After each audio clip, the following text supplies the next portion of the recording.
بسم الله الرحمن الرحيم. الحمد لله رب العالمين، والصلاة والسلام على أشرف الأنبياء والمرسلين نبينا محمد وعلى آله وصحبه أجمعين. أما بعد. د روز سوال کړی دی یو سړي باندې قرضه ده، ډېر اهم سوال دی. یو سړي باندې قرضه ده، دله قرباني کول غوره دي که دا قرضه واپس کول غوره دي؟ جواب د دې مسلې د آیات کې ګوره. قرضه ادا کول غوره دي او لازم دي، د دې نه چې د قرباني وکړي. او د هغې یو څو وجې دي. یو وجه دا ده چې د قرباني په باره کې خو یو قول د علماو دا دی چې دا سنت ده او قرض واپس کول څه دي؟ لازم دي، حق ده. کوم علما چې قرباني ته واجب وي که د هغوی ومنو نو هغوی هم دا وایي واجب هله ده چې ستا وس رسي او چې په چا قرضوي وس رسي نه رسي. دویمه مسله دا ده قرباني حق د الله دی او الله رب العزت په خپل حق کې نرمي کوي د بنده سره.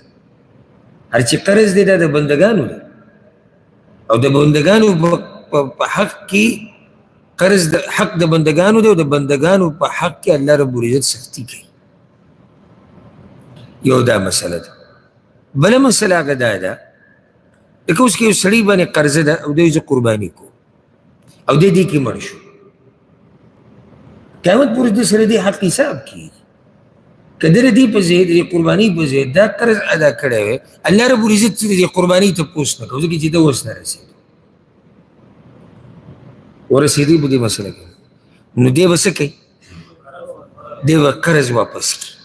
الا یو حال شته، الا چې قرض چې دی هغه د نیټه پکې ټیم پکې مهلت وله ورکړی دی او د ده په ځان یقین دی چې هغه وخت له زره پیسې پیدا کولی شي. یعنې که موږ سوچ وکړو نو تقریبا په هر چا باندې قرض شته او که داسې وي چې په چا باندې چې بس که روپۍ قرض هم دی په ده قرباني نشته. مسله دا نه ده.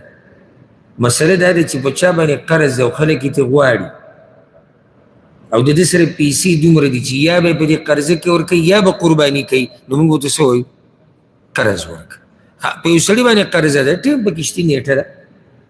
بله دا چې هغه په ځان یقین دی دا زه ورکولی شم، زه مزدوري کوم، زما کاروبار دی، یو شی بل شی دا به زه ورکوم، نو دې قرباني به کوي او کولی شي. خو بعض خلک دې چې کوم په ځان بوج جوړ کړي صرف دې دپاره چې خلک به راپسې څه وایي دې په قرضه د پاسه قرض وکړي او قرباني وکړي. نو څومره ځان په تکلیف کو. اوس به دې هغه زړه قرضه م ورکړي کومه چې په ده باندې ده او نوي قرضه د څه د لاسه وه؟ هغه د قربانۍ د لاسه. ځان ته یې مسله ښه ډېره کړه. نو چې کله د باندې هم قرضه وي، خلاصه د مسلې دا شو او تا نه دا قرضه غوښتی کېږي چې راکړه پیسې زما واپس او تا سره پیسې دومره دي چې قربانۍ کې به یې لګوي یا به یې قرض کې ورکوي، نو قرض ورکړه. قرض ورکول پکار دي ځکه چې دغه حق دی د هغې واپس کول لازم دي. والله اعلم.